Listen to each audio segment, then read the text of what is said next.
আসসালামু আলাইকুম। কেমন আছেন ভাইয়েরা? আশা করি ভালো আছেন। আলহামদুলিল্লাহ আমিও ভালো আছি আপনাদের দোয়ায়।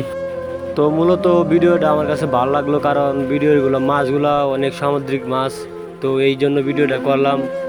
আর এমনিতে বিদেশে বাড়িতে বোঝেনি তো কি অবস্থা, সারাদিন কাজ কাম করতে হয়। তো সন্ধ্যার পরে একটু বের হলাম, বাজারে ঘুরতে গেলাম, এই জন্য ভিডিওটা করা। আসলে বিকালবেলা কাজ কাম কইরা ঘুরতে আসলে একটু মনটা ভালো থাকে, তো এই জন্য আর কি ঘুরতে এলাম।